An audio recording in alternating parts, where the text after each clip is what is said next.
Hey, what's up everyone? This is Snackbox. Hope you all are having an amazing day. Guys, the fusion is live.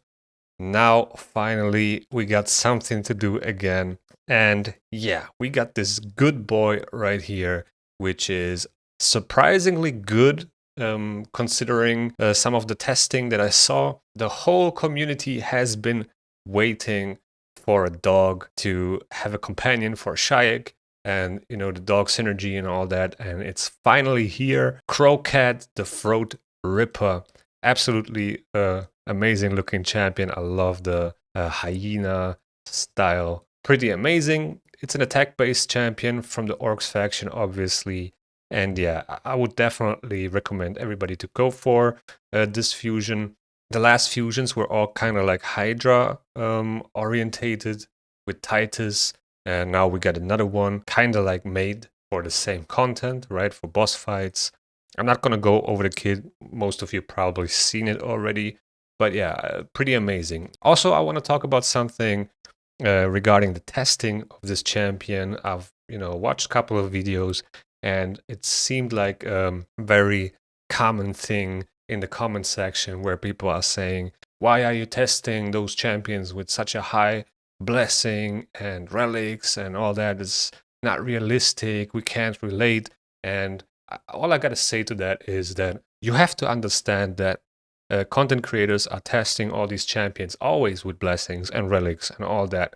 So just to have a comparison and to get a feeling of what this champion can do, you just have to compare them to the other champions those content creators have been testing, and you will see how good or how bad that champion is. You don't have to relate to it with your own account to see how good this champion is.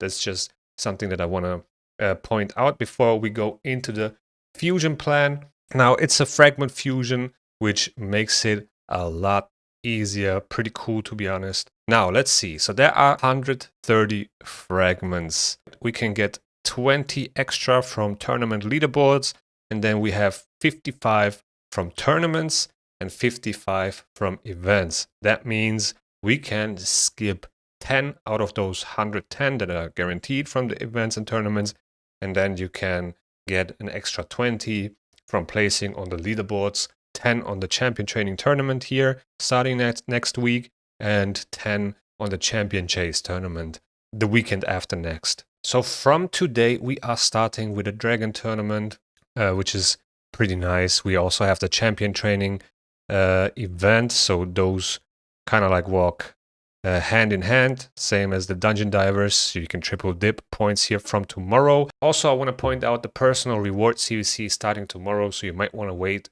until you start getting points until tomorrow, so you contribute to the clan versus clan as well. And then for this dungeon divers, we also have the Ice Golem tournament to finish it up, which is pretty cool, and this will cost you around 5k energy. Now, looking at the dungeon divers events, we have 3 of them, right? One here, Dungeon Divers 1, Dungeon Divers 2, Dungeon Divers 3. You can definitely skip 1 or 2 Dungeon Divers, but then you have to complete the summoning events and tournaments, right? To get to 100 fragments. Now, classic arena takedowns, they are the easiest ones, should be fairly easy for everyone. Gear enhancement event as well, as they are feeding off those dungeon tournaments and events. Then on Friday, we have the Summon Rush, which will give you 15 fragments, same as the Champion Chase tournament the weekend after next. So theoretically, if you have a choice here, you could theoretically skip Dungeon Divers, right? And then only get like 10 fragments from one of these summoning events and tournaments, but it depends on where those fragments are sitting at on this Summon Rush and on this Champ Chase tournament, because I don't know if you can get, the 10 fragments first or the 5 first. That's kind of like what it comes down to. But theoretically, you could, as I said, skip 10 fragments from these summoning events or 10 fragments from Dungeon Divers, save energy or save shards. That's up to you, basically. For the Summon Rush, keep in mind, sacred shards are the way to go. 500 points guaranteed for every sacred shard. That is the best value you can get for summon rushes. For champ chase tournaments, it's basically, the lower shards, because it's based on the rarity, not the shard type. And that's why champion chase tournaments in theory are easier to complete. Also, you have a lot of other sources for champion chase tournament points, like fragment fusions, right? Or just fusions in general. If you get champions from the campaign, they count as well, and so on. So keep that in mind before you try to complete those tournaments and events. And then on Sunday, there is another Champ Train tournament starting, as well as a Spider tournament on Monday. So again, we can triple dip points here for the Dungeon Divers, Spider tournament, and Champ Train tournament. If you can solo those dungeons, I will put some videos in the description below for how to solo Dragon, how to solo Ice Golem, how to solo Spider. So definitely feel free to check that out. And this will cost another 5k energy. But keep in mind here, there's only the Spider tournament during this Dungeon Divers event available. Actually, there is the Ice Golem tournament, but I would rather farm those two, the Dragon tournament and the Ice Golem tournament solo, and then get points for the Champ Train event here and the Dungeon Divers event as well. And then for the Dungeon Divers 2, farm Spider until you finish up the Spider tournament, and then I don't know, probably invest the rest, of the energy that is needed to complete Dungeon Divers 2 into the event dungeon, for example. Or maybe another dungeon that you could solo, so you get some points for champion training tournament. I don't think the Spider dungeon is that good anymore to farm, unless you still need a good amount of accessories and you're looking for silver. But other than that, it's really better to farm the event dungeon, because the pinpoint accessories are just much better than whatever the Spider dungeon is dropping. What you could do theoretically is skip this Dungeon Divers 2, and then instead of Dungeon Divers 2, you farm Spider for Dungeon Divers 3. You have like a 1 day of a window here, and the Fire Knight tournament to complete this Dungeon Divers. So that would cost you 10k energy, and you can still skip another 5 fragments, which would probably be like 5 from the Champ Chase tournament or 5 from the Summon Rush. Really comes down to you and what shards you are having, what type of shards you want to save. For Summon Rushes, as I said, sacred shards, you can save some sacred shards if you don't want to get all the fragments from here, or like smaller shards on the Champ Chase tournament. But yeah, I think that seems like a pretty solid plan to me. Only 10k energy, completing the Champ Chase and Summon Rush, and skipping Dungeon Divers 2 completely.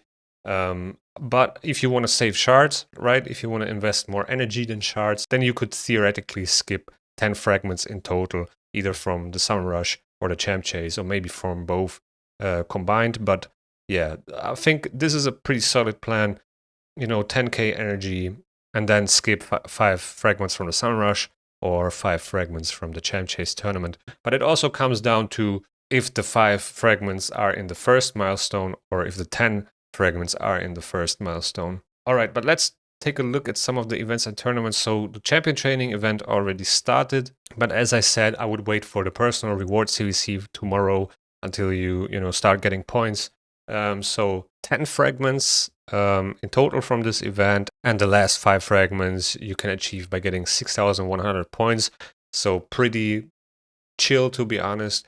Then we have the Dungeon Divers event from tomorrow, and the Dragon tournament hasn't started yet. Why is this so weird, so small, kind of zoomed out, but it is what it is. I'm just seeing this the first time. So yeah, I think I estimate it being the same as always, like 2,000, I don't know what it is, like 200, 2,300 points or whatever for the fragments. So yeah, what I did here for the Fusion warm-up event, I saved up the energy in here. I pretty much saved all the energy that I could collect in either of these events and tournaments. Here I still have the energy sitting, so there's like a couple hundred energy sitting in my events and tournaments. You can always do that for Fusions, then you have a pretty nice kickstart. And yeah, I think today's energy I'm just going to invest in masteries for champions or whatever. As I said, there are 2 different approaches here. Either you can skip, one of the Dungeon Divers, save energy and use more shards, or you use more energy, complete the Dungeon Divers and save up shards and skip some of the fragments on the summoning events. which is probably also a pretty good idea, because if you don't have Shayak, which is a pretty important factor here, for Kro'khad to be viable, and if you don't have this champion, like myself, don't have him, right? Because at the time when the fusion was happening for Shayak, I wasn't around, so I wasn't active at that time, so I don't have him. And this is something where I started to debating with myself if I should go for this fusion or skip it. But to be honest, I'd rather have this fusion than not, and maybe I'm pulling Shayak at some point, and then I wish I went for the fusion, so I'm definitely gonna go for it. What I'm trying to get at is that they said in one of the announcements a couple of days ago, here on the 25th. By the way, in August, you have an opportunity to fuse not only the doggo, but also get his master for those who missed the Pack Master Shayak's fusion, and also the Kro'khad Throatripper soul from another activity to receive the most out of this pair. Wink, wink. Yeah, so we can get the soul from something, maybe like a Titan Path or something like that after the fusion, and we can also get Shayak, and I'm expecting something, or I'm hoping it is something like a Deck of Fate where we can open soul stones for. So it is accessible for everyone in some type of way. I hope it's not going to be just progressive events. That's probably also going to be the case. They're probably also going to put this guy in progressive chance events, but I would rather prefer, him to be guaranteed out of a Deck of Fate or something. I don't like the idea of him being in a hero's path. That would, like, the Bala Hero's Path was pretty expensive. I hope he's going to be part of a Deck of Fate, to be honest. Also, on top of that, besides the Hydra thing, I think Shayak and the Doggo will definitely be a good asset for Faction Wars Hard. I think they will carry a lot of people there, and I think they're really worth to go for. And yeah, look at that good boy. But yeah, that's pretty much it for this video, guys. Let me know in the comments below if you are going for this fusion, or how do you feel about it. I think it's one of the fusions that you should go for. I don't think it's bad at all. And yeah, with that being said, thank you guys for watching. I hope you enjoyed. If you enjoyed, please leave a like and subscribe to the channel. And yeah, see you in the next one.